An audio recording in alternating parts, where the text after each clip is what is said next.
സുറിയാനി ഭാഷ എഴുതുകയും വായിക്കുകയും ചെയ്യുന്നത് വലത്തു നിന്ന് ഇടത്തേക്കാണ്, അതായത് റൈറ്റ് ടു ലെഫ്റ്റ്. ഇതിന് സുറിയാനി ഭാഷയ്ക്ക് 3 ഫോംസാണ്, 3 തരത്തിലുള്ള ലെറ്ററുകളാണുള്ളത്. ഒന്നാമത്തതാണ് എസ്ട്രാംഗല എന്ന് പറയും. Estrangela it's a classic form of letter. ഒരു ശാസ്ത്രീയ രീതിയിൽ ആണ് ഈ അക്ഷരങ്ങൾ ക്രമീകരിച്ചിരിക്കുന്നത്. അതിന് വവൽസ് ഇല്ല. രണ്ടാമത്തതാണ് ഈസ്റ്റ് സിറിയക്ക് അഥവാ പൗരസ്ത്യ സുറിയാനി എന്ന് പറയുന്നത്. ഇത് ഈ ഭാഷ ഉപയോഗിക്കുന്നത് ഇന്ത്യയിലെ സീറോ മലബാർ അഥവാ മാർത്തോമ നസ്രാണികൾ, അല്ലെങ്കിൽ അസീറിയൻ സഭ, കാൽഡിയൻ സഭ, ഇവരുമൊക്കെ ഇവരുടെ ആരാധനാ ഭാഷയാണ് ഇത്. എന്നാൽ ഇതൊരു ലോകത്തെ ഒരു വലിയ ഒരു ക്ലാസിക് ലാംഗ്വേജാണ്. BC കാലഘട്ടത്തിലും AD വരുമ്പോൾ പോലും ഒരു 8-ാം നൂറ്റാണ്ട് വരെ ഉള്ള ഒരു സാഹിത്യ ഭാഷയായിരുന്നു. അതിൽ രണ്ടാമത്തെ ഫോമായ ഈസ്റ്റ് സിറിയക്കാണ് അല്ലെങ്കിൽ പൗരസ്ത്യ സുറിയാനിയാണ് നമ്മൾ പഠിക്കുക. ഇനി ഇതിന് വേറൊരു മൂന്നാമത്തെ ഫോം എന്ന് പറയുന്നത് വെസ്റ്റ് സിറിയക്ക് അഥവാ പാശ്ചാത്യ സുറിയാനി. അത് ഇന്ത്യയിലുള്ള സിറിയൻ ഓർത്തഡോക്സ് അഥവാ യാക്കോബായ സഭ, ഓർത്തഡോക്സ് സഭ, ഇവരൊക്കെ ഉപയോഗിക്കുന്നത് ഈ വെസ്റ്റ് സിറിയക്കാണ്. ഈസ്റ്റ് സിറിയക്ക് ഇവിടുത്തെ സീറോ മലബാർ സഭ ഉപയോഗിക്കുന്നതാണ്. ഇത് എസ്ട്രാംഗലയോട്, അതായത് ആദ്യം പറഞ്ഞ ഫോമിനോട്, ക്ലാസിക്കൽ ഫോമിനോട് ഏറ്റവും ചേർന്ന് നിൽക്കുന്നതാണ്. ഇതിന് മൊത്തം 22 അക്ഷരങ്ങളാണുള്ളത്. പഠിക്കാൻ വളരെ എളുപ്പമാണ്, വളരെ സിമ്പിളാണ്. അപ്പോൾ ആദ്യം നമ്മൾ പഠിക്കുക ഈ 22 അക്ഷരങ്ങളെക്കുറിച്ചാണ്. അതിൽ ഒന്നാമത്തെ അക്ഷരം ആലപ്പ് എന്ന് പറയും. ആലപ്പ് എഴുതുന്നത് വലത്ത് നിന്ന് ഇടത്തേക്കാണ്. അപ്പോൾ നിങ്ങൾ എഴുതാനായിട്ട് 4 ലൈനിൻ്റെ ഒരു ബുക്ക് വാങ്ങിച്ചാൽ അത് കുറച്ചുകൂടെ സൗകര്യമായിരിക്കും, നിങ്ങളുടെ കൈയക്ഷരമൊക്കെ നന്നാവാനും ഒക്കെ. ഇത് വലത്തു നിന്ന് ഇടത്തേക്കാണ് എഴുതി ശീലിക്കേണ്ടതും. ഒരിക്കലും നിങ്ങൾ ഇടത്തുനിന്ന് വലത്തോട്ട് ശീലിച്ചിരിക്കുന്നത് പോലെ എഴുതരുത്. എപ്പോഴും എഴുതുമ്പം റൈറ്റ് ടു ലെഫ്റ്റ്, അതാണ് നിങ്ങൾ ശ്രദ്ധിക്കേണ്ട പ്രധാനപ്പെട്ട കാര്യം. ഒന്നാമത്തെ അക്ഷരം ആലപ്പ് നിങ്ങളൊന്ന് ശ്രദ്ധിക്കുക. ആദ്യം വലതുവശത്ത് പേന തൊടുക. ഈ 4 ലൈനിൻ്റെ മൂന്നാമത്തെ ലൈൻ, അതായത് നടുക്കത്തെ സ്പേസിൻ്റെ താഴത്തെ ലൈനിൽ തുടങ്ങുക.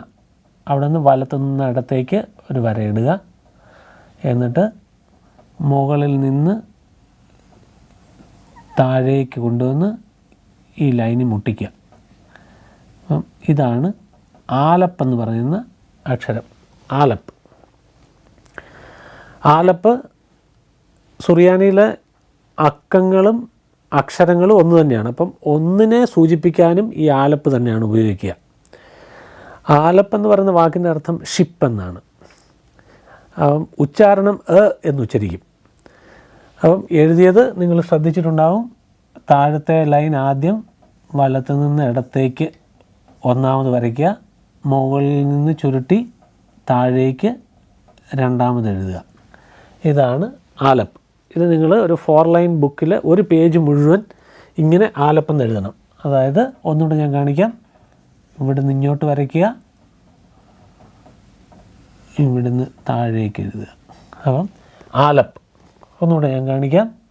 വലത്തു നിന്ന് ഇടത്തേക്ക് വരയ്ക്കുക, മുകളിൽ നിന്ന് ചെരിച്ച് താഴേക്ക് വരയ്ക്കുക. അപ്പം ഇതാണ് ആലപ്പ്. ഇത് ഒരു പേജ് മുഴുവൻ എഴുതണം. രണ്ടാമത്തെ അക്ഷരം ബേസ്. ബേസ് എന്നുള്ളതാണ് രണ്ടാമത്തെ അക്ഷരം. ബേസ് എന്ന് പറഞ്ഞാൽ രണ്ടിനെ സൂചിപ്പിക്കുന്നത് ബേസാണ്. ബേസ് എന്ന് പറഞ്ഞാൽ വാക്കിൻ്റെ അർത്ഥം, ബേസ് എന്ന് പറയുന്നൊരു വാക്കാണ്. ആലപ്പ് എന്ന് പറയുന്നത് ഒരു വാക്കാണ്. ആ ആലപ്പ് ഉച്ചരിക്കുന്ന എന്നാണ് ഉച്ചരിക്കുക. രണ്ടാമത്തെ അക്ഷരമാണ് ബേസ്. ബേസ് എന്ന് പറഞ്ഞാൽ വാക്കിൻ്റെ അർത്ഥം ഹൗസ്, വീടെന്നാണ്. ബേസ് എഴുതുന്നത് താഴെ നിന്ന് മുകളിലേക്ക് ഇങ്ങനൊരു വളവ്, ഇതാണ് ബേസ്.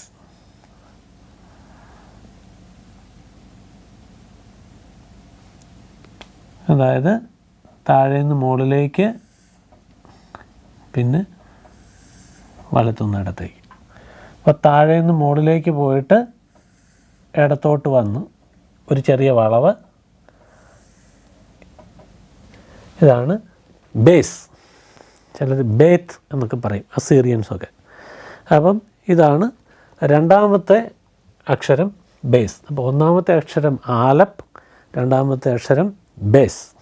അപ്പോൾ രണ്ടാമത്തെ അക്ഷരം നിങ്ങൾ ശ്രദ്ധിച്ചിട്ടുണ്ടാവും, ഇത് നടുക്കത്തെ സ്പേസിൽ മാത്രമേ നിൽക്കത്തുള്ളൂ. ആലപ്പ് എന്ന് പറയുന്നത് വലിയ അക്ഷരമാണ്. അത്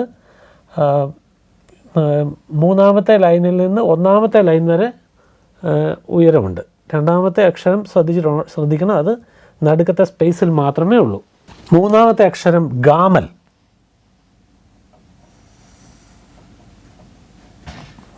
താഴെ നിന്ന് മുകളിലേക്ക്, വലത്തു നിന്ന് ഇടത്തേക്ക്, പിന്നെ സെൻറ്ററിൽ നിന്ന് താഴേക്ക്, താഴെ ഒരു കുനിപ്പ്.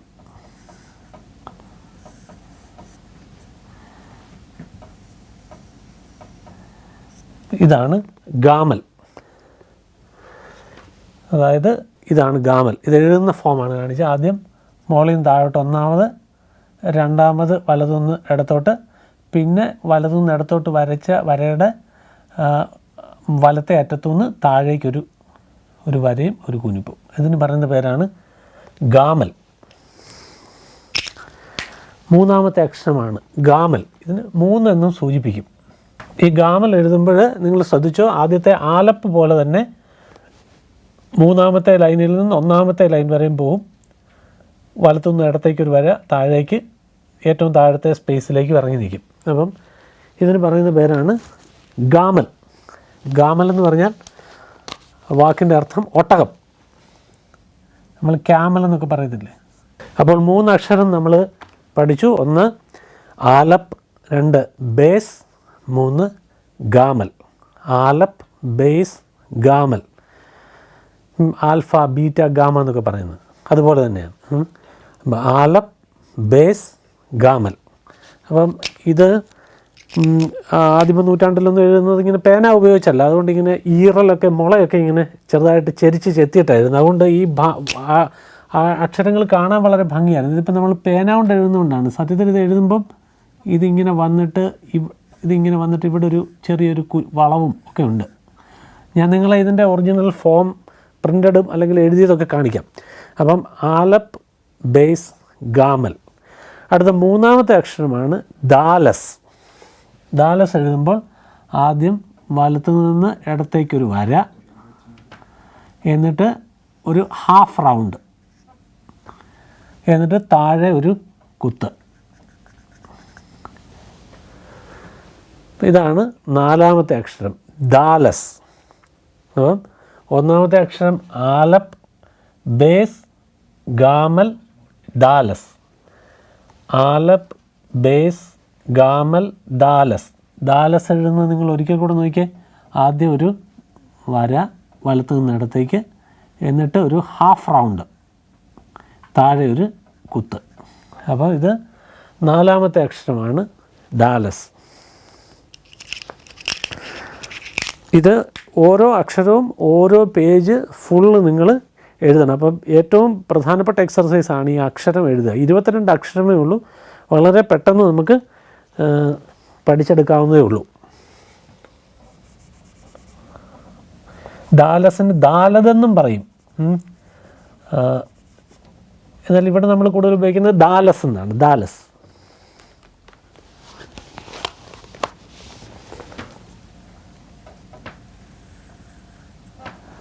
ഇപ്പോൾ നാലാമത്തെ അക്ഷരം ദാലസ്.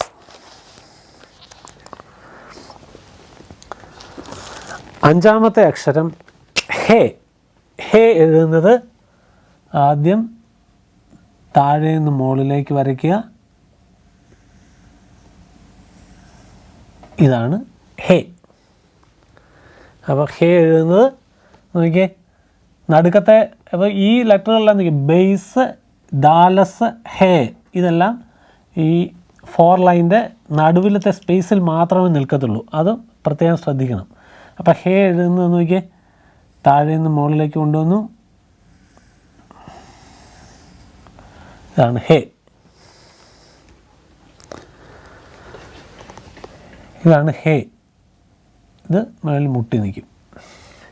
ആലപ്പ്, ബേസ്, ഗാമൽ, ദാലസ്, ഹേ. അടുത്ത അക്ഷരമാണ് വാവ്. വാവ്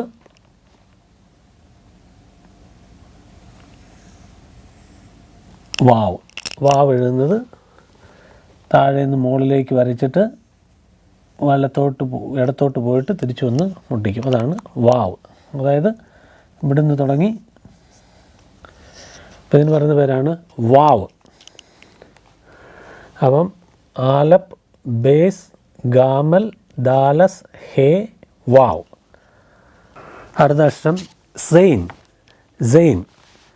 സെയിൻ എഴുതുന്നത് ഇപ്പം വാവും നടുക്കത്തെ സ്പേസിൽ മാത്രം നിൽക്കത്തക്ക രീതിയിൽ എഴുതണം. ഇത് ഇങ്ങനെ ഈ 4 ലൈനിൽ നമ്മൾ എഴുതുന്നതിൻ്റെ ഉദ്ദേശം എന്ന് പറയുന്നത് അക്ഷരങ്ങളുടെ വലിപ്പ വ്യത്യാസം നമുക്ക് പ്രത്യക്ഷത്തിൽ മനസ്സിലാകാനാണ്. ഇല്ലെങ്കിൽ നമ്മൾ ഓരോ രീതിയിൽ അക്ഷരങ്ങൾ എഴുതുമ്പം അതിൻ്റെ വലിപ്പ വ്യത്യാസം വ്യക്തമാകാതെ വരും. അപ്പോൾ അതിനു വേണ്ടിയിട്ടാണ് ഇങ്ങനെ ഒരു ലൈൻ ഇട്ട് ആദ്യം എഴുതി ശീലിക്കണം. നമ്മൾ കുറച്ച് എഴുതി ശീലിച്ച് കഴിയുമ്പം നമുക്കിങ്ങനെ ലൈൻ്റെ ആവശ്യമില്ല. അപ്പോൾ നമുക്കതിൻ്റെ ഓരോ അക്ഷരങ്ങളുടെയും വലിപ്പം എത്രയാണ്, അതിൻ്റെ എന്തുമാത്രം സ്പേസ് കൊടുക്കണം, അത് നമുക്ക് വ്യക്തമായിട്ട് മനസ്സിലാക്കാൻ വേണ്ടിയിട്ടാണ്. അപ്പം ഒന്നാമത്തെ ആലപ്പ്, ബേസ്, ഗാമൽ, ദാലസ്, ഹേ, വാവ്. അടുത്ത അക്ഷരം സെയിൻ എഴുതുന്നത് താഴേന്ന് മുകളിലേക്ക് കൊണ്ടുവന്നിട്ട് ഒന്ന് വളച്ചിട്ട് അകത്തേക്ക് കൊണ്ടുവന്നിട്ട് ഇതിൻ്റെ അകം ഒന്ന് കറപ്പിച്ചേക്കുക. താഴ്വശം ഇങ്ങനെ നിൽക്കുക, കണ്ടോ? അപ്പോൾ ഇതാണ് സെയിൻ. അപ്പം ആലപ്പ്, ബേസ്, ഗാമൽ, ദാലസ്, ഹേ, വാവ്, സെയിൻ. അപ്പം ഇതാണ് 7ാമത്തെ അക്ഷരം സെയിൻ. എഴുതുന്നത് നിങ്ങൾക്ക് ഒന്നുകൂടെ ഞാൻ കാണിക്കാം. താഴേന്ന് ഇങ്ങനെ കൊണ്ടുവന്ന് മേളിലോട്ട് കൊണ്ടുവന്ന് വളച്ചിട്ട് ഇതിൻ്റെ അകം ഒന്ന് കറപ്പിക്കുന്നു, സെയിൻ. അപ്പോൾ ഈ അക്ഷരം നിൽക്കുന്നത് നോക്കിയേ, ഇത് ഇങ്ങനെ താഴോട്ടാണ് ഇതിൻ്റെ ഈ ടെയിൽ ഭാഗം നിൽക്കുന്നത്, സെയിൻ. അടുത്തത് അക്ഷരം ഹേസ് എഴുതുന്നത് നോക്കിയേ, താഴത്തെ ലൈനിൽ കൂടെ വന്നിട്ട് മുകളിലേക്ക് പോയിട്ട് താഴോട്ട് വന്നിട്ട് വീണ്ടും മുകളിലേക്ക് പോയിട്ട് ഇതാണ് ഹേസ്. അപ്പം ഹേസ് എഴുതുന്നത് ഇതിൻ്റെ നടുക്കത്തെ സ്പേസിൽ മേളിൽ മുട്ടുന്നില്ല ഹേസ്. അതാണ് അതിൻ്റെ ഒരു പ്രത്യേകത. മേളിൽ മുട്ടാതാണ് നിൽക്കുന്നത്. ആ അക്ഷരത്തിൻ്റെ സൈസ് ഈ കാണുന്നതാണ്. അപ്പോൾ അത് ഒരു പുഴുവിനെ പോലെ ഇരിക്കും. അതായത് നേരെ വന്നു പോയി തിരിച്ചു വന്നു, അതാണ്. അതായത് ഇതാണ് ഹേസ്. അടുത്ത അക്ഷരം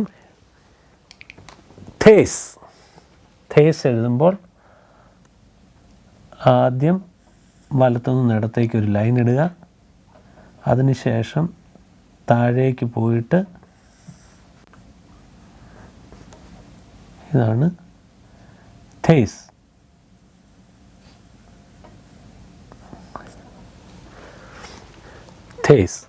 ഇച്ചിരി വലിയ അക്ഷരമാണ്. ആദ്യം നടുവിലത്തെ ലൈനിൽ കൂടെ വരച്ചിട്ട് റൈറ്റിൽ നിന്ന് താഴേക്ക് വരച്ചിട്ട് മേളിൽ സെക്കൻഡ് ലൈൻ വരെ ചെന്ന് മുട്ടുക.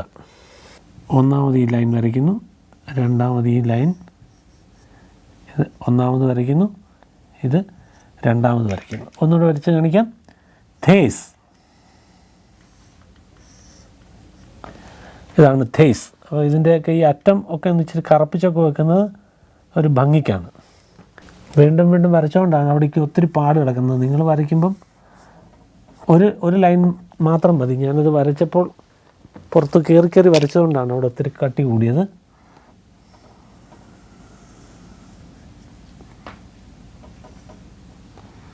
ഇതാണ് തേസ്. ആലപ്പ്, ബേസ്, ഗാമൽ, ദാലസ്, ഹേ, വാവ്, സെയിൻ, ഹേസ്, തേസ്. നിങ്ങളിങ്ങനെ ഓരോ അക്ഷരവും ഇങ്ങനെ പറഞ്ഞു തന്നെ വേണം എഴുതാം, പല പ്രാവശ്യം പറയണം. അപ്പം ഒരു ഭാഷയാണ്, നമ്മൾ ആദ്യമായിട്ട് പഠിക്കുന്ന ഒരു ഭാഷയായതുകൊണ്ട്, ആദ്യമായിട്ട് മനസ്സിലാക്കുന്നതായതുകൊണ്ട്, പിന്നെ ഇത് എഴുതുന്ന ദിശ തന്നെ നമ്മൾ ഇതുവരെ ശീലിച്ചിട്ടുള്ളതിൽ നിന്ന് വളരെ വ്യത്യസ്തമാണ്. ഇത് മുഴുവൻ നമ്മൾ എഴുതുന്നത് വലത്തുനിന്ന് ഇടത്തേക്കാണ്. പിന്നെ നമ്മൾ ഇതുവരെ പരിശീലിക്കാത്ത ഒരു ഭാഷയാണ്. വളരെ നൂറ്റാണ്ടുകൾ പഴക്കമുള്ള BC കാലഘട്ടങ്ങളിൽ ഉപയോഗിച്ചിരുന്ന ഒരു ഭാഷയാണ്. അതുകൊണ്ട് നിങ്ങൾ ഈ കാര്യത്തിൽ വളരെ ശ്രദ്ധിക്കണം. ഓരോ പ്രാവശ്യവും പറഞ്ഞെഴുതണം. അതുകൊണ്ട് ഞാനിങ്ങനെ എഴുതുമ്പോൾ ഓരോ സ്വരവും പറഞ്ഞിട്ട് വീണ്ടും ഇങ്ങനെ ആദ്യം മുതൽ പറയുന്നത്: ആലപ്പ്, ബേസ്, ഗാമൽ, ദാലസ്, ഹേ, വാവ്, സൈൻ, ഹേസ്, ധേസ്. അടുത്ത അക്ഷരമാണ് യോദ്. യോദ്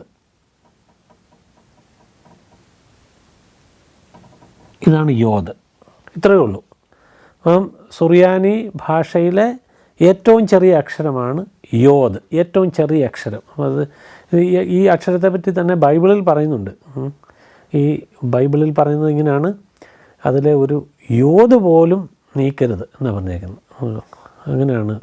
ഒരു യോദ് പോലും എന്ന് വെച്ചാൽ ഒരു കുഞ്ഞക്ഷരം പോലും ഈ പുസ്തകത്തിൽ വ്യത്യാസം വരുത്താൻ പാടില്ല. അപ്പോൾ അതുകൊണ്ടാണ് അതാണ് ഈ അക്ഷരം. ഇതിൻ്റെ പേരാണ് യോദ്. യോദ് എഴുതുന്നത് ഇത്രയേ ഉള്ളൂ, യോദ്. തീരെ ചെറിയ അക്ഷരമാണ്. നോക്കി എഴുതുന്ന ഒന്നുകൂടെ നോക്കി. അപ്പം വലത്തുനിന്ന് തൊട്ട് ഇടത്തോട്ട് കൊണ്ടുവന്ന് മുകളിലേക്ക് പോയിട്ട് താഴോട്ട് വന്ന് നീട്ടി നിർത്തും. അതായത് നമ്മൾ ഈ കണ്ട ഹേസിൻ്റെ ഒരു ചെറിയ കഷ്ണം, അതാണ് യോദ്. അപ്പോൾ നമ്മൾ ഇതുവരെ ആലപ്പ്, ബേസ്, ഗാമൽ, ദാലസ്, ഹേ, വാവ്, സൈൻ, ഹേസ്, ധേസ്, യോദ്. ഇത്രയും അക്ഷരങ്ങളായി. ആലപ്പ്, ബേസ്, ഗാമൽ, ദാലസ്, ഹേ, വാവ്, സൈൻ, ഹേസ്, ധേസ്. 10 അക്ഷരമായി. അടുത്ത അക്ഷരമാണ് കാപ്പ്. കാപ്പ് എഴുതുന്നത് വലത്തു നിന്ന് ഇടത്തേക്ക് ഇങ്ങനെ വരച്ചിട്ട് മുകളിലേക്ക് പോകുമ്പോൾ അല്പം ചെരിഞ്ഞ് പോയിട്ട് ഇങ്ങനെ ചെരിഞ്ഞ് വന്ന് ഇങ്ങനെ നിൽക്കും. ഇതാണ് കാപ്പ്. താഴെ വന്ന് മുട്ടത്തുമില്ല, എന്നാൽ ഈ എൻഡിനോട് ഇങ്ങനെ വന്ന് ചേർന്ന് നിൽക്കും. ഒന്നുകൂടെ കാണിക്കാം.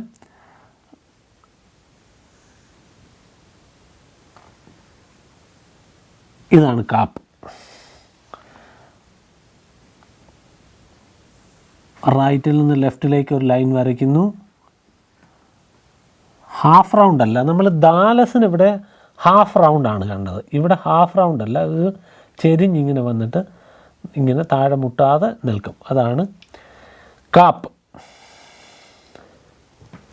ആലപ്പ്, ബേസ്, ഗാമൽ, ദാലസ്, ഹേ, വാവ്, സൈൻ, ഹേസ്, ധേസ്, യോദ്, കാപ്പ്. ഈ കാപ്പിന് 2 ഫോമും കൂടെ ഉണ്ട്. കാപ്പ് വേറെ 2 രീതിയിലൂടെ എഴുതും. അതായത് സുറിയാനിയിൽ ജോയിനിങ് ലെറ്റേഴ്സ് ഉണ്ട്, നോട്ട് ജോയിനിങ് ലെറ്റേഴ്സ് ഉണ്ട്. അതായത് അക്ഷരങ്ങൾ തമ്മിൽ മുട്ടുന്ന അക്ഷരങ്ങളുണ്ട്, മുട്ടാത്ത അക്ഷരങ്ങളുണ്ട്. അപ്പം കാപ്പിന് 2 ഫോം പറയുന്നത്: ഒരു വാക്ക് എഴുതുമ്പോൾ അതിൻ്റെ അവസാനം വരുന്ന അക്ഷരം കാപ്പാണെങ്കിൽ, അത് അവസാനം വരുന്ന അക്ഷരം കാപ്പാണെങ്കിൽ അതിന് മുമ്പ് വരുന്ന അക്ഷരത്തെ മുട്ടുന്നതാണെങ്കിൽ എഴുതേണ്ടത് ഒരു തരത്തിലുള്ള കാപ്പാണ്, മുട്ടാത്തതാണെങ്കിൽ എഴുതുന്നത് വേറൊരു തരത്തിലുള്ള കാപ്പാണ്. നിങ്ങൾ ടെൻഷൻ ഒന്നും പിടിക്കണ്ട.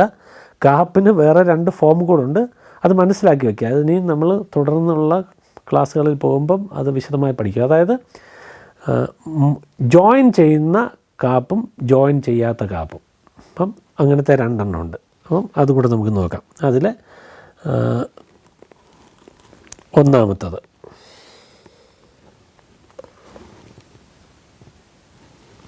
ഒന്നാമത്തെ കാപ്പ് എഴുതുമ്പോൾ ഈ ലൈനിൻ്റെ ഇടയ്ക്ക് നിന്ന് തുടങ്ങിയിട്ട് താഴോട്ട് വന്നിട്ട് മുകളിലേക്ക് പോയിട്ട് ഇതാണ് കാപ്പ്. ഒരു 5ൻ്റെ ഒരു പ്രത്യേക രീതിയിലിരിക്കും. ഇതാണ് ഒരു ഫൈനൽ കാപ്പാണിത്.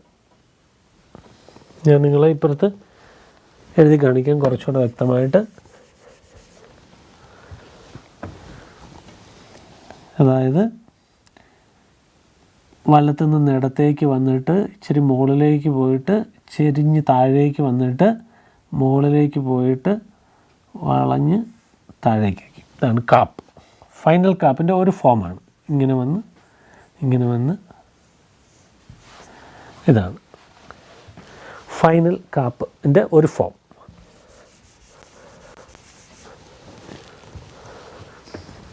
കാപ്പ് കുറേ തവണ എഴുതണം.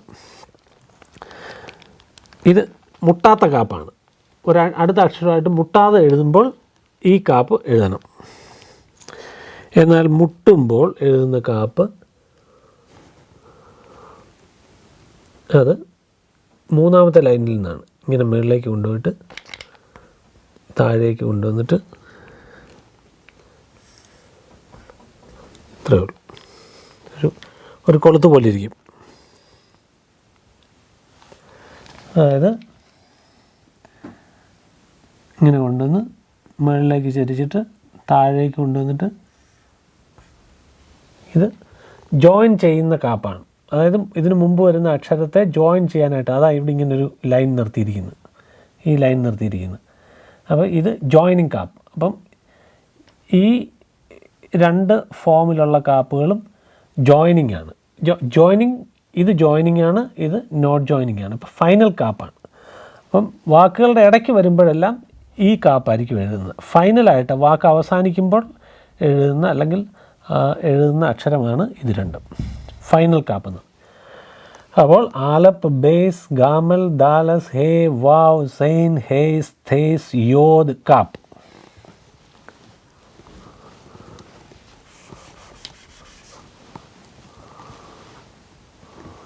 അപ്പം ഇത്ര അക്ഷരം നന്നായിട്ട് മനഃപ്പാഠമാക്കി എഴുതി ഈ അക്ഷരങ്ങളുടെ പേര് പല പ്രാവശ്യം ആവർത്തിച്ച് പറഞ്ഞ് ഉറപ്പിച്ച് വേണം പോകാൻ. അപ്പം ആലപ്പ്, ബേസ്, ഗാമൽ, ദാലസ്, ഹേ, വാവ്, സൈൻ, ഹേസ്, തേസ്, യോദ്, കാപ്പ്. അടുത്ത അക്ഷരം ലാമത്.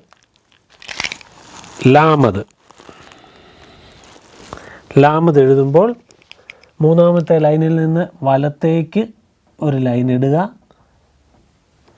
എന്നിട്ട് ചെരിച്ച് താഴേക്കൊരു ലൈൻ ഇടുക. ഇതാണ് ലാമത്ത്.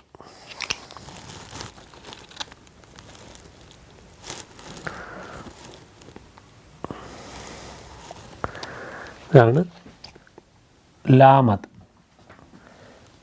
അതായത് വലിയ അക്ഷരമാണ്, ആലപ്പൊക്കെ പോലെ തന്നെ. പക്ഷേ ഇത് ചെരിഞ്ഞടിക്കുന്നത്. ആലപ്പിന് ഇവിടെ ഒരു തലയ്ക്കൊരു വളമുണ്ട്. ഇതാണ് ആലപ്പിൻ്റെ പ്രത്യേകത. ഇതിന് ഇല്ല. അപ്പം ആദ്യം നോക്കിയേ, ഇങ്ങനൊരു ലൈൻ ഇടുന്നു, ഇങ്ങനൊരു ലൈൻ ഇടുന്നു. ഇതാണ് ലാമത്ത്.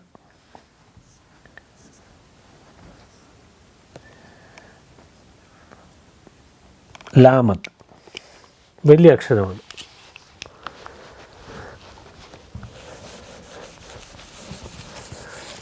അപ്പോൾ ലാമത്ത് എഴുതുന്ന പഠിച്ചല്ലോ. മുകളിൽ നിന്ന് താഴെ നിന്ന് മുകളിലേക്കല്ല, മുകളിൽ നിന്ന് താഴേക്ക് വരയ്ക്കുക, വലത്തു നിന്ന് ഇടത്തേക്ക് വരയ്ക്കുക. ആദ്യം വലത്തു നിന്ന് ഇടത്തേക്ക് ലൈൻ ഇടുന്നു, ദെൻ മുകളിൽ നിന്ന് താഴേക്ക് ഇടുന്നു. ഇതാണ് ലാമത്ത്. വലിയ അക്ഷരമാണ്. അപ്പോൾ ആലപ്പ്, ബേസ്, ഗാമൽ, ദാലസ്, ഹേ, വാവ്, സൈൻ, ഹേസ്, തേസ്, യോദ്, കാപ്പ്, ലാമത്ത്. അടുത്ത അക്ഷരമാണ് മീം. മീം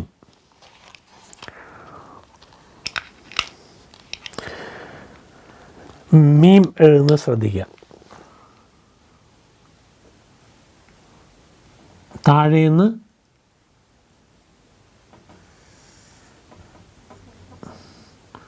കൊണ്ടുവന്ന് അങ്ങനെ ചെയ്തിട്ട് വീണ്ടും ഇവിടുന്ന് കൊണ്ടുവന്ന് താഴെ മുട്ടിച്ചിട്ട് ഇതാണ് മീം.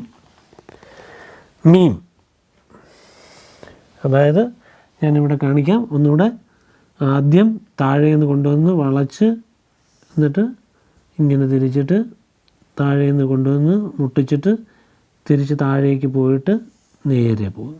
ഇതാണ് മീം. വലിയ അക്ഷരമാണ്. ഇവിടെ വരെ മേളിൽ വന്ന് മുട്ടുന്നു, താഴെ നിൽക്കുന്നു. അതാണ് മീം. മീമിന് ഒരു ഫൈനൽ ഫോമുണ്ട്. അത്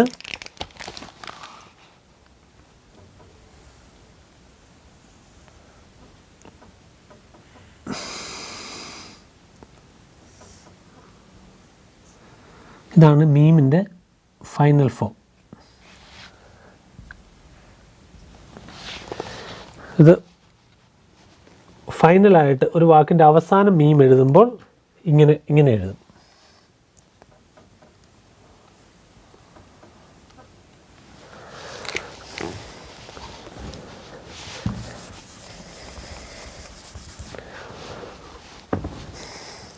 ശ്രദ്ധിച്ചേ,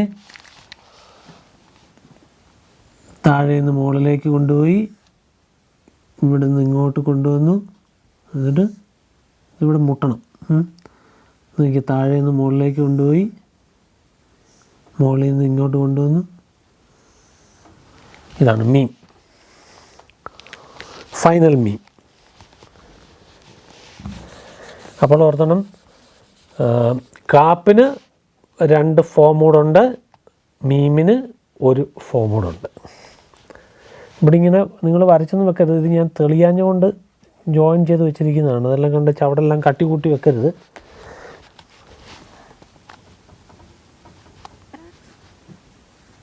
മീം. അടുത്ത അക്ഷരം നൂൻ. നൂൻ. ആലപ്പ്, ബേസ്, ഗാമൽ, ദാലസ്, ഹേ, വാവ്, സൈൻ, ഹേസ്, തേസ്, യോദ്, കാപ്പ്, ലാമദ്, മീം. അടുത്ത അക്ഷരമാണ് നൂൻ. നൂൻ എഴുതുമ്പോൾ താഴെ നിന്ന് മുകളിലേക്ക് പോയി ഒരു കുഞ്ഞുപ്പ് ഇവിടെ, എന്നിട്ട് വലത്തുനിന്ന് ഇടത്തേക്കൊരു വര. ഇത്രയേ ഉള്ളൂ നൂൻ. ശ്രദ്ധിച്ചോ?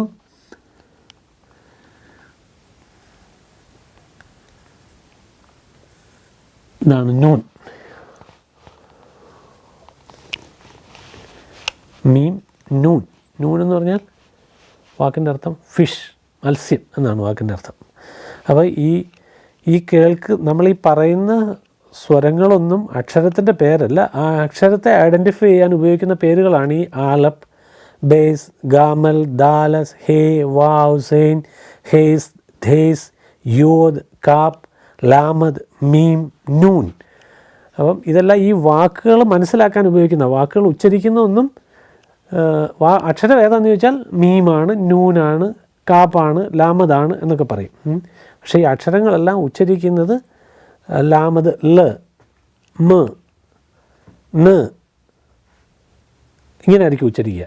അപ്പോൾ അക്ഷരത്തിൻ്റെ ഉച്ചാരണം, പക്ഷേ അക്ഷരങ്ങൾ അറിയപ്പെടുന്നത് ഇങ്ങനെയാണ്. അപ്പോൾ നമ്മൾ പഠിക്കേണ്ടത് ഇതാണ്: ആലപ്പ്, ബേസ്, ഗാമൽ, ദാലസ്, ഹേ, വാവ്, സൈൻ, ഹേസ്, ധേസ്, യോദ്, കാപ്പ്, ലാമദ്, മീം, നൂൻ.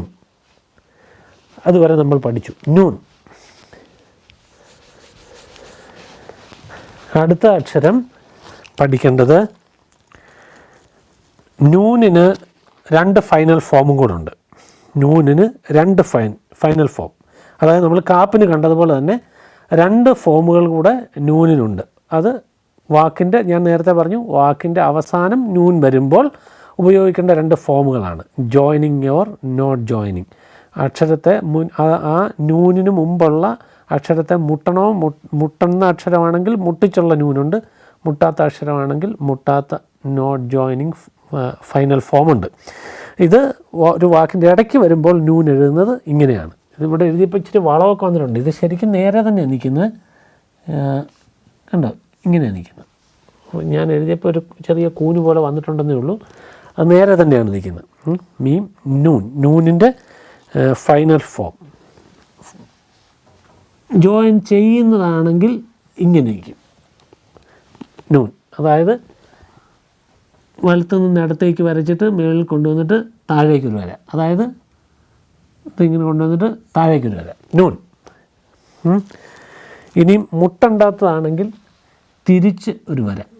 അതായത് അതിൻ്റെ ഇവിടെ ഒന്നിച്ചിരി കറുപ്പിച്ചിട്ട്, മുട്ടാത്താണെങ്കിൽ ഇങ്ങനൊരു വര. അതായത് ഒന്നുകൂടെ കാണിക്കാം. ഇതാണ് നൂനിൻ്റെ 2 ഫൈനൽ ഫോമുകൾ. ഇത് പലതവണ കണ്ട് വേണം നിങ്ങളിത് പഠിക്കാൻ. ഇതതിൻ്റെ 2 ഫോമുകളാണ്. അപ്പോൾ കാപ്പിൻ്റെ 2 ഫോമാണിത്, മീമിൻ്റെ ഒരു ഫൈനൽ ഫോമാണിത്, നൂനിൻ്റെ 2 ഫൈനൽ ഫോമുകളാണ് ഇത്. അപ്പോൾ ജോയിൻ ചെയ്യുന്നത് അവിടെ നിന്ന് വലത്തുനിന്ന് ഇടത്തേക്ക് വന്നിട്ട് മുകളിൽ നിന്ന് താഴേക്ക് പോകും. മറ്റേത് മുട്ടുണ്ടാത്ത അക്ഷരമാണെങ്കിൽ ഇവിടെ മുകളിൽ വെച്ചിട്ട് കറപ്പിച്ചിട്ട് താഴേക്ക് വരും, നൂൻ. അപ്പോൾ ആലബ്, ബേസ്, ഗാമൽ, ദാലസ്, ഹേ, വാവ്, സൈൻ, ഹേസ്, ഥേസ്, യോദ്, കാപ്പ്, ലാമദ്, മീം, നൂൻ. അടുത്ത അക്ഷരം സെമക്കസ്. സെമക്കസ് എന്ന് പറയുന്ന അക്ഷരമാണ് അടുത്തത്. സെമക്കസ് എഴുതുന്നത് എങ്ങനെയാണെന്ന് നോക്കാം.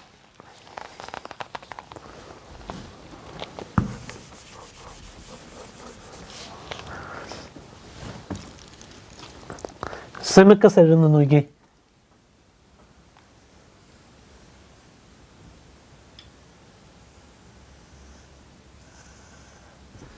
ഇതാണ് സെമക്കസ്.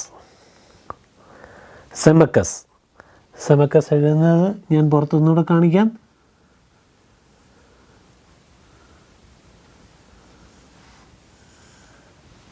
ഇതാണ് സെമക്കസ്. ഒന്നുകൂടെ കാണിക്കാം.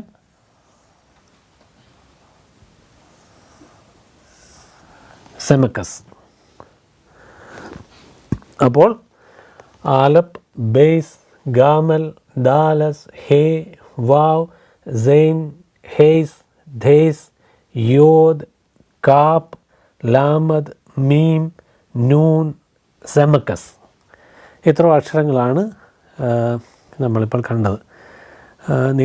ഞാൻ നിങ്ങളോട് പറഞ്ഞതുപോലെ തന്നെ ഓരോ അക്ഷരം 4 ലൈൻ ബുക്കിൻ്റെ ഒരു പേജിൽ വെച്ചെഴുതണം. ഒരു പേജിൽ ഒരക്ഷരം, ആലപ്പ് ആലപ്പ് ആലപ്പ് ആലപ്പ് ആലപ്പ് എന്ന് പറഞ്ഞ് ആ പേജ് മുഴുവൻ എഴുതണം. Base base base base base എന്ന് പറഞ്ഞ് രണ്ടാമത്തെ പേജ് മൊത്തം അങ്ങനെ എഴുതണം. ഗാമൽ ഒരു പേജ് മുഴുവൻ എഴുതണം. ദാലസ്, ഹേ, വാവ്, സൈൻ, ഹേസ്, ഥേസ്, യോദ്, കാപ്പ്, ലാമദ്, മീം, നൂൻ, സെമക്കസ്.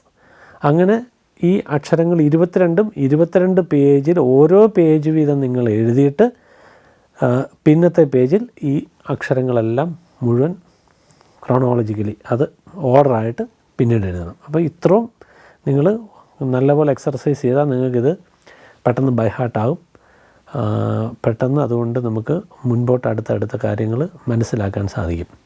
അപ്പോൾ അതുകൊണ്ടിത് ഒരു വലിയ പ്രയാസമുള്ള ഒരു ഭാഷയല്ല, വളരെ സിമ്പിളാണ്. പിന്നൊരു പുരാതനമായ ഒരു ഭാഷ, അതായത് ഹീബ്രുവിനൊക്കെ മുമ്പുള്ള ഒരു ഭാഷ, ആദിമ മനുഷ്യരുടെ ഒരു ഭാഷ, അത് പഠിക്കുക അതൊരു വലിയ കാര്യമാണ്. ഒരു ക്ലാസിക് ലാംഗ്വേജ് പഠിക്കുകയാണ്. അടുത്തത് 16ാമത്തെ അക്ഷരം എ. എ എഴുതുന്നത് നടുക്കത്തെ ലൈനിൻ്റെ താഴേന്ന് തുടങ്ങി മുകളിലേക്ക് പോയി ഇങ്ങനെ വളഞ്ഞ് ഇതിൻ്റെ താഴേന്ന് തൊട്ടിട്ട് ഇതിങ്ങനെ കൊണ്ടുവന്ന് ഇങ്ങനെ വളയ്ക്കുക. ഇതാണ് എ. അപ്പോൾ ആലപ്പ്, ബേസ്, ഗാമൽ, ദാലസ്, ഹേ, വാവ്, സൈൻ, ഹേസ്, ഥേസ്, യോദ്, കാപ്പ്, ലാമദ്, മീം, നൂൻ, സെമക്കസ്, എ. എ കുറച്ചുകൂടെ വ്യക്തമായിട്ട് കാണിച്ചാൽ താഴെ നിന്ന് വളച്ച് ചെരിച്ച് മുകളിലേക്ക് വന്നിട്ട് മുകൾ വശം ചെരിഞ്ഞിട്ട് താഴെ നിന്ന് തൊട്ടിട്ട് ഇതാണ് എ. എ എ അടുത്ത അക്ഷരം പേ.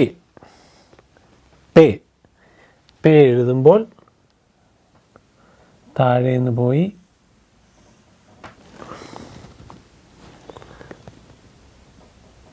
വലത്തൊന്ന് ഇടത്തോട്ട് കൊണ്ടുവന്ന് ചരിച്ചത്. ഇതാണ് പേ. പേ എഴുതുമ്പോൾ രണ്ടാമത്തെ ലൈൻ്റെ മുകളിൽ പോകും ഇതിൻ്റെ തലഭാഗം. മേളിൽ മുട്ടത്തില്ല. അപ്പോൾ ആദ്യം താഴെ നിന്ന് പോയി മേളിൽ ഈ തലഭാഗം ഇങ്ങനെ വളഞ്ഞിട്ട് വീണ്ടും വലത്തു നിന്ന് ഇടത്തേക്ക് വരച്ച് നിർത്തും. അതാണ് പേ. അപ്പോൾ ആലപ്പ്, ബേസ്, ഗാമൽ, ദാലസ്, ഹേ, വാവ്, സൈൻ, ഹേസ്, തേസ്, യോദ്, കാപ്പ്, ലാമദ്, മീം, നൂൻ, സെമക്കസ്, എ, പേ. ഇത്ര അക്ഷരങ്ങൾ നമ്മൾ പഠിച്ചു. ഇത് ഞാനിങ്ങനെ ക്ലാസ്സിലിങ്ങനെ വേഗത്തിൽ പറഞ്ഞു പോകുന്നേ ഉള്ളൂ. നിങ്ങൾക്ക് ഇത് നല്ലപോലെ സമയമെടുത്ത് എക്സർസൈസ് ചെയ്യണം ഇത്. അപ്പോൾ അതുകൊണ്ട് ഇത് വളരെ സീരിയസ് ആയിട്ട് ഇത്രയും പഠിച്ചാൽ മാത്രമേ നമുക്ക് എഴുതി പോകാൻ ഒക്കത്തുള്ളൂ. അപ്പോൾ ഞാനിത് എങ്ങനെയാണ് എഴുതിയതെന്നുള്ളത് നിങ്ങൾ നോക്കണം. നിങ്ങൾ ഈ അക്ഷരം അതേപോലെ തന്നെ പതിച്ച് വെച്ചാൽ നിങ്ങൾക്ക് അത് മുന്നോട്ട് പഠിക്കാൻ ഒക്കത്തില്ല. ഞാൻ എവിടെ നിന്നാണ് തൊട്ട് എഴുതിയതെന്ന് നിങ്ങൾ നോക്കണം. പേ എഴുതിയത് എങ്ങനെയാണെന്ന് നോക്കിയേ. താഴേന്ന് മുകളിലേക്ക് പോയിട്ട് വളച്ച് തിരിച്ച് കൊണ്ടൊന്ന് മുട്ടിച്ചിട്ട് ഇങ്ങനെ തന്നെ എഴുതണം. അല്ല, ഇതൊന്നും തിരിച്ച് എഴുതി വെക്കരുത്.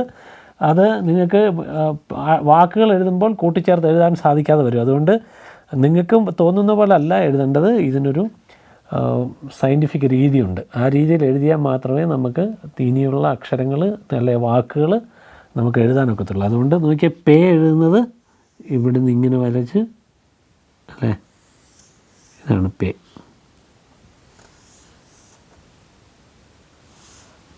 പേ. ഇപ്പം നീളമൊക്കെ കണ്ടോ, അതെല്ലാം ശ്രദ്ധിച്ചോണം. അതാണ് എ, പേ. ആലബ്, ബേസ്, ഗാമൽ, ദാലസ്, ഹേ, വാവ്, സൈൻ, ഹേസ്, തേസ്, യോദ്, കാപ്പ്, ലാമദ്, മീം, നൂൻ, സമക്കസ്, എ, പേ. അടുത്ത അക്ഷരം സാദേ. എ, പേ, സാദേ. സാദേ എഴുതുന്നത് എങ്ങനെയെന്ന് നോക്കിയേ. ഇത് മൂന്നാമത്തെ ലൈനിൽ തുടങ്ങിയിട്ട് ഇങ്ങനെ എഴുതിയിട്ട് ഇങ്ങനെ കൊണ്ടുവന്നിട്ട് ഇതാണ് സാദേ. സാദേ. സാദേ എഴുതുമ്പോൾ നോക്കി എങ്ങനെ വന്ന്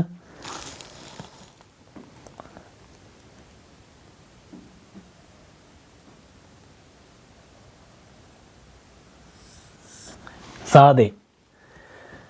നോക്കിയേ, താഴേന്ന് മുകളിലേക്ക് പോയിട്ട് ഇതാണ് സാദേ. ആ മേൽഭാഗത്ത് രണ്ട് കുനിപ്പ് കഴിഞ്ഞിട്ട് താഴേക്ക് വളഞ്ഞ് വന്ന് നിൽക്കും. ഇവിടെ എഴുതുമ്പോൾ കണ്ടല്ലോ,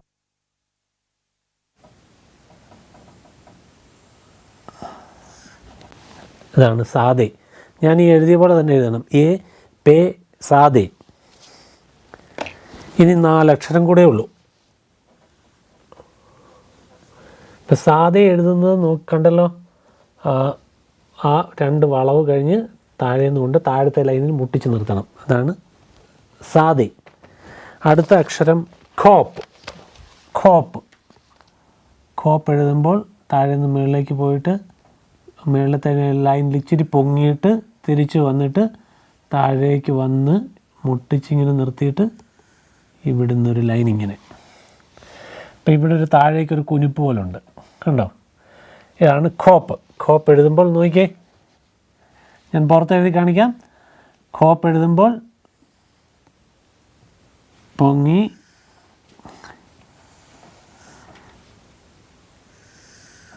ഇതാണ് ഖോപ്പ്. ഒരു പെട്ടി പോലെ നിൽക്കും.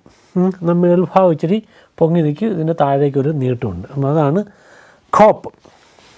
ഇപ്പം ആലപ്പ്, ബേസ്, ഗാമൽ, ദാലസ്, ഹേ, വാവ്, സൈൻ, ഹേസ്, തേസ്, യോദ്, കാപ്പ്, ലാമദ്, മീം, നൂൻ, സമക്കസ്, എ, പേ, സാദേ, ഖോപ്പ്. അവിടം വരെയുള്ള അക്ഷരങ്ങളായി. അപ്പോൾ ഇത് കൂടെ നിങ്ങൾ പറഞ്ഞ് ശീലിക്കണം. ആലബ്, ബേസ്, ഗാമൽ, ദാലസ്, ഹേ, വാവ്, സൈൻ, ഹേസ്, തേസ്, യോദ്, കാപ്പ്, ലാമദ്, മീം, നൂൻ, സമക്കസ്, എ, പേ, സാദേ, ഖോപ്പ്. അടുത്ത അക്ഷരം റേഷ്. റേഷ്. റേഷ് എന്ന് പറഞ്ഞാൽ ഹെഡ് എന്നർത്ഥം, തലവൻ, തല എന്നൊക്കെയാണ് റേഷ്. റേഷ് എഴുതുന്നത് ആദ്യം വലത്ത് നിന്ന് ഇടത്തേക്കൊരു വരയിടുന്നു, എന്നിട്ട് ഒരു ഹാഫ് റൗണ്ട് വരയ്ക്കുന്നു, മേളിലൊരു കുത്തിടുന്നു. നിങ്ങൾ നേരത്തെ ഒരു അക്ഷരം പഠിച്ചായിരുന്നു, ഏതാണ്? ദാലസ്. എങ്ങനെയായിരുന്നു? ഇങ്ങനെ വരച്ചിട്ട് താഴെ ഒരു കുത്തിടുന്നു. ഇവിടെ എന്ത് ചെയ്യുന്നു? അതേപോലെ തന്നെ ഒരു അക്ഷരം ഹാഫ് റൗണ്ട് വരയ്ക്കുന്നു, എന്നിട്ട് മേളിലൊരു കുത്തിടുന്നു. അപ്പോൾ തമ്മിൽ വ്യത്യാസം എത്രയേ ഉള്ളൂ. ദാലസിന് താഴെയാണ് കുത്തെങ്കിൽ റേഷിന് മേളിലാണ്. എഴുതുന്ന മെത്തേഡെല്ലാം സെയിം തന്നെ. റേഷ് എഴുതുന്നത് ഇത്രയും താഴേക്ക് വളവ് വരത്തില്ല, അത്രയേ ഉള്ളൂ. അപ്പോൾ വലത്ത് നിന്ന് ഇടത്തേക്ക് വരയ്ക്കുന്നു, മേളിലൊരു കുത്തിടുന്നു, റേഷ്.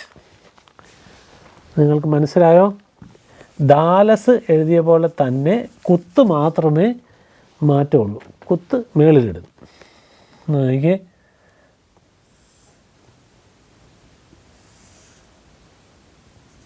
ഇതാണ് റേഷ്. അപ്പോൾ ആലപ്പ്, ബേസ്, ഗാമൽ, ദാലസ്, ഹേ, വാവ്, സെയിൻ, ഹേസ്, തേസ്, യോദ്, കാപ്പ്, ലാമദ്, മീം, നൂൻ, സമക്കസ്, എ, പേ, സാദെ, ഖോപ്പ്, റേഷ്. ഇത്ര അക്ഷരങ്ങൾ നമ്മൾ പഠിച്ചു. ഇനി 2 അക്ഷരം കൂടെ ഉള്ളു. അപ്പോൾ 20 അക്ഷരമായി. റേഷ് ആയപ്പോൾ 20 അക്ഷരമായി. ഇനിയും അടുത്ത 2 അക്ഷരം കൂടെ ഉള്ളൂ. റേഷ് കഴിഞ്ഞാൽ അടുത്ത അക്ഷരമാണ് ഷീൻ. Sheen, Sheen. ഷീൻ എഴുതുന്നത് നോക്കിയേ. നടുക്കത്തെ 3ാമത്തെ ലൈനിൽ നിന്ന് തുടങ്ങി ചെറുതായിട്ട് വളച്ച് മേളിൽ ചെന്നിട്ട് മേളിൽ നിന്ന് താഴേക്ക് വന്നിട്ട് എന്നിട്ട് മുകളിൽ ഒരു ചന്ദ്രക്കല പോലെ. ഇതാണ് ഷീൻ. അപ്പം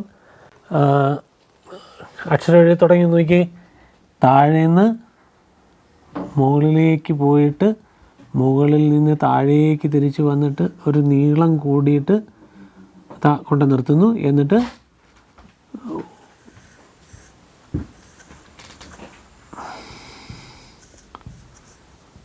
നിങ്ങളെ വലുതാക്കി കാണിക്കാൻ വരച്ചാൽ ഇങ്ങനെ. അപ്പം ഷീൻ ചെറുതായിട്ട് എഴുതുമ്പോൾ ഇങ്ങനെയാണ് എഴുതേണ്ടത്. ഷീൻ, അതാണ് ഷീൻ. ആദ്യം താഴേന്ന് മുകളിലേക്ക് വരച്ചു, മുകളിൽ നിന്ന് കൊണ്ടുവന്നു, ഷീൻ. അപ്പോൾ 21 അക്ഷരമായി. ആലപ്പ്, ബേസ്, ഗാമൽ, ദാലസ്, ഹേ, വാവ്, സെയിൻ, ഹേസ്, തേസ്, യോദ്, കാപ്പ്, ലാമദ്, മീം, നൂൻ, സമക്കസ്, എ, പേ, സാദെ, ഖോപ്പ്, റേഷ്, ഷീൻ. അടുത്ത അവസാനത്തെ അക്ഷരം. അവസാനത്തെ അക്ഷരം താവ്. താവ് എഴുതുന്നത് എങ്ങനെയാണെന്ന് നോക്കിയേ. താവ് വലിയ അക്ഷരമാണ്. താവ് എഴുതുന്നത് താഴെ നിന്ന് മുകളിലേക്ക് കൊണ്ടുപോയിട്ട് മുകളിൽ കൊണ്ടുപോയി മുട്ടിയിട്ട് തിരിച്ച് താഴേക്ക് വന്നിട്ട് ഇതാണ് താവ്. നോക്കിയ താവ് വലിയ അക്ഷരമാണ്. ഇതാണ് താവ്. താവ് അവസാനത്തെ അക്ഷരമാണ്. ആണ് ഈശോ പറഞ്ഞത്, ഞാൻ ആലപ്പും താവുമാകുന്നു എന്നാണ് പറഞ്ഞത്. താവ് എന്ന് പറഞ്ഞ് അന്ത്യം, അവസാനം. താവ് ഞാനാകുന്നു ആലപ്പും താവും. ആലപ്പാണ് ആദ്യത്തെ അക്ഷരം, അവസാനത്തെ അക്ഷരമാണ് താവ്. അപ്പം ആലപ്പും താവും. ആദ്യത്തെ അക്ഷരം ആലപ്പ്, അവസാനത്തെ അക്ഷരം താവ്. താവ് എഴുതിയത് മനസ്സിലായല്ലോ. വലത്തുനിന്ന് ഇടത്തേക്ക് ചരിച്ച് മുകളിലേക്ക് പോയിട്ട് തിരിച്ച് താഴേക്ക് വന്നിട്ട് അടിയിലൊരു ചെറിയ കുനിപ്പ്, താവ്. അപ്പോൾ ഇത്രയുമാണ് സുറിയാനിയിലെ അഥവാ അറമായിക്കിലെ, ഈസ്റ്റ് സിറിയക്കിലെ പൗരസ്ത്യ സുറിയാനിയുടെ 22 അക്ഷരങ്ങൾ. ഒന്നുകൂടെ ഞാൻ പറയാം. ആലപ്പ്, ബേസ്, ഗാമൽ, ദാലസ്, ഹേ, വാവ്, സെയിൻ, ഹേസ്, തേസ്, യോദ്, കാപ്പ്, ലാമത്ത്, മീം, നൂൻ, സമക്കസ്, എ, പേ, സാദെ, ഖോപ്പ്, റേഷ്, ഷീൻ, താവ്. ഇത്രയുമാണ് 22 അക്ഷരങ്ങൾ. ഇത് ഓരോന്നും ഞാൻ പറഞ്ഞതുപോലെ ഓരോ പേജിലായിട്ട് ഓരോ അക്ഷരങ്ങൾ വീതം ഒരു 20-25 പ്രാവശ്യം പറഞ്ഞുകൊണ്ട് എഴുതണം. ആലപ്പ്, ആലപ്പ് എന്ന് പറഞ്ഞെഴുതണം. താവ്, താവ്, താവ് എന്ന് പറഞ്ഞെഴുതണം. അങ്ങനെ പറഞ്ഞ് ഇത് എഴുതണം മുഴുവൻ. എന്നിട്ട് ഫുൾ ലെറ്റർ ഓർഡർ അനുസരിച്ച് അടുത്ത ഒരു 1-2 പേജിൽ ആ 22 അക്ഷരം ആലപ്പ്, ബേസ്, ഗാമൽ, ദാൽ, ഹേ, വാവ്, സെയിൻ, ഹേസ്, തേസ്, യോദ്, കാപ്പ്, ലാമത്, മീം, നൂൻ, സമക്കസ്, എ, പേ, സാദെ, ഖോപ്പ്, റേഷ്, ഷീൻ, താവ് അത്രയും എഴുതി വയ്ക്കണം. അത്രയും എഴുതിയിട്ട് അത് കാണാതെ എഴുതാൻ നോക്കണം, കാണാതെ എഴുതാൻ നോക്കണം. അത്രയും ചെയ്യുമ്പോൾ നമുക്ക് ഈ അക്ഷരം, എന്നിട്ട് പിന്നീട് ഇടയ്ക്കുന്ന ഓരോ അക്ഷരങ്ങൾ ഞാൻ പറയാം, അങ്ങനെ നിങ്ങൾക്ക് എഴുതാമോ, അങ്ങനെ എഴുതാൻ സാധിക്കുമ്പോൾ ആണ് നമുക്ക് ആ അക്ഷരങ്ങളെല്ലാം കൈവശമായി എന്ന് പറയുവാൻ സാധിക്കും. Okay, thank you.